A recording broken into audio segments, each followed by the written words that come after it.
اعوذ باللہ من الشیطان الرجیم بسم اللہ الرحمن الرحیم اذ قال لأبیہ وقومہ ماذا تعبدون، یاد کرو جب کہ انہوں نے کہا اپنی قوم سے اور اپنے والد سے یہ کن چیزوں کو آپ پوجتے ہیں؟ ائفکا آلہۃ دون اللہ تریدون، کیا اللہ کے سوا یہ آپ کے من گھڑت قسم کے افک ہے، یہ تو گھڑی ہوئی چیزیں ہیں جن کو کہ اللہ کے خلاف اللہ کے سوا آپ نے گھڑ لیا ہے، آپ ان کو چاہتے ہیں، وہ محبوب اور مطلوب ہو گئے۔ تریدون، اب دیکھیے یہ وہی ہے ضعف الطالب و مطلوب، تم کس کا، تم طالب ہو کس، مطلوب کون سا تمہارا، یہ تمہارے مطلوب ہے۔ ائفکا آلہۃ دون اللہ تریدون فما ظنکم برب العالمین، تو تمہارا کیا گمان ہے اس ہستی کے بارے میں جو تمام جہانوں کی مالک ہے اور پروردگار ہے۔ فنظر نظرۃ فی النجوم، پھر انہوں نے ذرا ایک نگاہ ڈالی ستاروں میں، گویا کہ یہ تاثر دیا کہ یہ ستارہ شناسی کے ذریعے سے کچھ معلوم کرنا چاہ رہے ہیں، اور پھر کہا فقال انی سقیم، میں تو بیمار ہوں یا بیمار ہونے والا ہوں، میری طبیعت کچھ ٹھیک نہیں ہے، یا یہ کہ مجھے اندیشہ ہے کہ مجھے کوئی بیماری آنے والی ہے۔ اصل میں وہی جیسا کہ میں پہلے عرض کر چکا ہوں، یہ مضمون آ چکا ہے 2 مرتبہ پہلے قرآن میں، کہ بت پرستی بھی تھی وہاں اور ستارہ پرستی بھی تھی، اور کوئی ایسا ان کا سالانہ کوئی ستارہ پرستی کا جشن تھا، جیسے جنم اشٹمی کا میلہ ہوتا ہے ہندوؤں میں، کہ سب کے سب شہر سے باہر نکل کر کسی ستارے کی پرستش کیا کرتے تھے۔ تو جب وہ دن آیا ان کا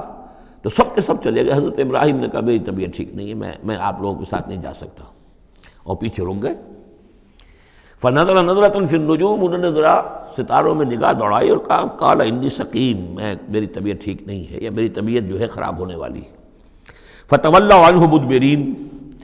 تو وہ اسے چھوڑ کر وہ چلے گئے، پیٹھ موڑ کر چلے گئے، اور جا کر انہوں نے وہ اپنے جو بھی جشن تھا، جو بھی پوجا پاٹ تھی وہ کی۔ فراغ الی آلہتہم، پھر جا گھسا وہ ان کے معبودوں میں۔ فقال الا تاکلون، اب وہاں ظاہر بات ہے حلوہ مانڈا رکھا ہوگا، بتوں کے سامنے چڑھاوے چڑھے ہوئے ہوں گے، تو حضرت ابراہیم پوچھتے ہیں کیا ہو گیا آپ حضرات کو، کھاتے کیوں نہیں، تناول کیوں نہیں فرماتے؟ یہ جو کچھ آپ کے پوجنے والوں نے لا کر نذرانہ رکھا ہوا ہے یہاں پر، الا تاکلون،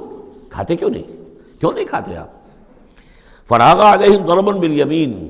ما لکم لا تنطقون، اور کیا بات ہے، بات بھی نہیں کرتے، جواب بھی نہیں دیتے۔ فراغ علیہم ضربا، پھر ایک ضرب کے ساتھ پل پڑا ان پر، ایک ضرب کے ساتھ اپنے داہنے ہاتھ سے پوری قوت سے۔ فاقبلوا الیہ یزفون، باقی تفاصیل کو قرآن درمیان میں چھوڑ جاتا ہے، اب وہ سب کے سب چورا ہو گئے، ایک کو چھوڑ دیا صرف جو سب سے بڑا تھا۔ اب اس کے بعد جب وہ لوگ آئے ہوں گے، اور جو قیامت صغریٰ نہیں بلکہ کبریٰ وہ تو اس وقت ہو گئی ہوگی شہر کے اندر، کہ ہمارے یہ معبودوں کے ساتھ کیا کیا، کس نے کیا ہے۔ فاقبلوا الیہ یزفون، تو گھبراتے ہوئے دوڑے ہوئے ان کی طرف آئے۔ قال تعبدون ما تنحتون، اب انہوں نے پھر اب ان کے ساتھ مباحثہ کہہ لیجئے، مناظرہ کہہ لیجئے، بغیر کسی خوف کے، اتعبدون ما تنحتون، کیا آپ لوگ پوجتے ہیں ان چیزوں کو جنہیں خود تراشتے ہیں اپنے ہاتھ سے؟ واللہ خلقکم وما تعملون، یہ آیت بھی حکمت قرآنی اور فلسفہ قرآنی کے اعتبار سے بہت اہم ہے، جبکہ اللہ نے تمہیں بھی بنایا ہے اور تمہارا عمل جو ہے اس کا بھی پیدا کرنے والا اللہ ہے۔ اس پر اہل سنت کا یہ عقیدہ ہے کہ انسان کاسب عمل تو ہے، خالق عمل نہیں ہے۔ یعنی میں نے ارادہ کیا کہ میں یہ پیالہ اٹھاؤں، اس ارادہ کرنے کا معاملہ تو میرا ہے، اور اسی کی بنا پر اگر یہ ارادہ نیک ہے تو جزا، اور غلط ہے تو سزا۔ باقی یہ اٹھا سکنا اس کا، یہ میرے بس کا روگ نہیں ہے جب تک کہ اذن رب نہ ہو، اس لیے کہ نہ معلوم کتنی فورسز آف نیچر ہیں جو اس میں انوالوڈ ہیں، کتنا پریشر ہوا کا اس کے اوپر ہے، پھر یہ کہ میرا اپنا جسمانی نظام جو ہے، کہ میرے دماغ کا فیصلہ میرے ہاتھوں تک کنوے کرنے والے جو وہ الیکٹرک وائر ہیں اندر، وہ وائرنگ میں کوئی گڑبڑ ہو جائے کہیں، لیکن یہ ساری چیزیں جو ہوتی ہیں تو اعمال کا خالق اللہ ہے، کاسب انسان ہے۔ واللہ خلقکم وما تعملون، یہاں خاص طور پر یہ اس لیے کہا جا رہا ہے کہ تم نے تراشے ہیں نا یہ، تو تم جو کچھ کرتے ہو اپنے ہاتھوں سے، تمہارے جو اعمال ہوتے ہیں ان کا خالق بھی اللہ ہے۔ قالوا ابنوا له بنیانا فالقوه فی الجحیم، انہوں نے کہا اس کے لیے ذرا ایک بڑا الاؤ بناؤ، بڑی عمارت تعمیر کرو،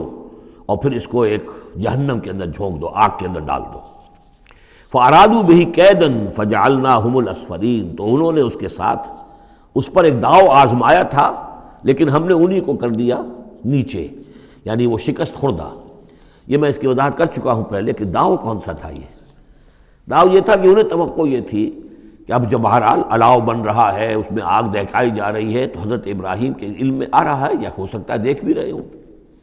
تو انہیں توقع یہ تھی کہ یہ سارا نشہ ان کا ہرن ہو جائے گا جب یہ دیکھیں گے آگ کو، اور جب گرانے لگیں گے انہیں تو فوراً تائب ہو کر اور ہماری جو بھی ہمارے عقائد ہیں ان واپس آ جائیں گے،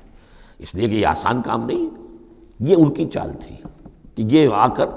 ان کے 14 طبق روشن ہو جائیں گے جب آگ کے کنارے پہ لا کے ان کو کھڑا کیا جائے گا، لیکن وہ تو بے خطر کود پڑا آتش نمرود میں، عشق عقل ہے محو تماشائے لبے بام ابھی۔ تو حضرت ابراہیم علیہ السلام نے جب یہ کچھ کیا اور پھر اللہ نے گل و گلزار بنا دیا اس آگ کو، تو وہ لوگ جو ہے نہایت ناکام اور خائب و خاسر ہوئے۔ وقال انی ذاہب الی ربی سیہدین، اور اب حضرت ابراہیم نے فرمایا کہ میں اپنے رب کی طرف جاتا ہوں، وہ مجھے ہدایت دے گا، یعنی راستہ بتائے گا، یعنی اب ہجرت کر رہے ہیں، یہ قانون ہے۔ جب کسی نبی اور رسول کے قتل پر آمادہ ہو، ظاہر بات ہے کہ آمادگی سے کیا آگے بڑھ کر، انہوں تو آمادگی سے بھی آگے نکل گئے ہیں، اپنی طرف سے تو ڈال ہی دیا نا آگ میں، اللہ نے بچا لیا، اور بات ہے۔ جیسے کہ یہودیوں نے حضرت مسیح کو تو اپنے طور پر تو سولی پر چڑھا دیا، اللہ نے جو کیا وہ علیحدہ بات ہے، اللہ نے معجزے کے طور پر ان کو آسمان پر اٹھا لیا۔ قال انی ذاہب الی ربی سیہدین، میں تو اب اپنے رب کی طرف ہجرت کروں گا، اور وہ مجھے راستہ بتائے گا، میں جاؤں کہاں۔ رب حب لی من الصالحین، بہت لمبا راستہ انہیں لینا پڑا ہے، اس لیے کہ یہ عراق اور شام اور فلسطین کے درمیان بہت بڑا صحرا ہے، درمیان میں یہ زیادہ تر جو شرق اردن کا پورا علاقہ بہت زبردست صحرا ہے، یہ تو ادھر سے کوئی جا ہی نہیں سکتا تھا، وہ تو وہی جو دریا کے ساتھ ساتھ جو ہے فرات کے ساتھ ساتھ ہوتے ہوئے اوپر گئے ہیں، ہاران کا علاقہ ہوتا تھا، شمالی شام کا علاقہ، پھر وہاں سے پھر نیچے اترے ہیں اور فلسطین کے علاقے میں پہنچے، بہت لمبا سفر کرنا پڑا۔ وقال انی ذاہب الی ربی سیہدین، صدق اللہ العظیم۔